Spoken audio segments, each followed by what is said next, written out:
ബ്രദറിൻ്റെ ടോക്കിൽ എൻ്റെ മനസ്സിലേക്ക് വന്ന ചിന്ത ഇതായിരുന്നു.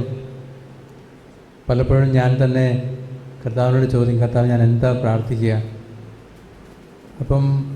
അപ്പോഴൊക്കെ ഞാനെൻ്റെ ഒരു കൺഫ്യൂഷനാണ് ഇതിൻ്റെ കാരണം ഞാൻ ചിന്തിച്ചിരുന്നു. പക്ഷേ ബ്രദർ പറഞ്ഞു, കർത്താവ് തന്നെയാണ് എല്ലാം ഇനീഷ്യേറ്റ് ചെയ്യുന്നത്.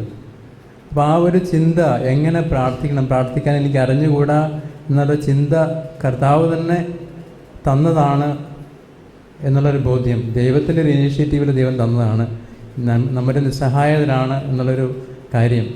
അപ്പം എൻ്റെ മനസ്സിലേക്ക് വന്ന ഒരു ചിത്രം ഇതായിരുന്നു. ഒരു കുഞ്ഞാട് ഇങ്ങനെ ഒരു മുൾപടർപ്പിൽ ഇങ്ങനെ ഉടക്കി കിടക്കുന്നതിന് പറ്റി. അപ്പം ഉടക്കി കിടക്കുന്ന ഒരു കുഞ്ഞാടിനെ തന്നെ അതിനെ വിടുവിക്കാൻ സാധിക്കത്തില്ല, അതിനവിടെ കിടന്ന് കരയാൻ മാത്രമേ സാധിക്കത്തുള്ളൂ. അപ്പം മനുഷ്യൻ്റെ ഒരു നിസ്സഹായത മനസ്സിലാക്കാനുള്ള ഒരു കൃപ കർത്താവ് ഇതുവഴി തന്നു. അതാണ് ആത്മാവ് നമ്മളെക്കുറിച്ച് നമുക്ക് വേണ്ടി ചെയ്യുന്നത്. അവിടെ കിടന്ന് കരയുക, അത് മാത്രം നമ്മൾ ചെയ്യുക. കർത്താവ് വന്ന് നമ്മളെ വിടുവിക്കും. Praise the Lord.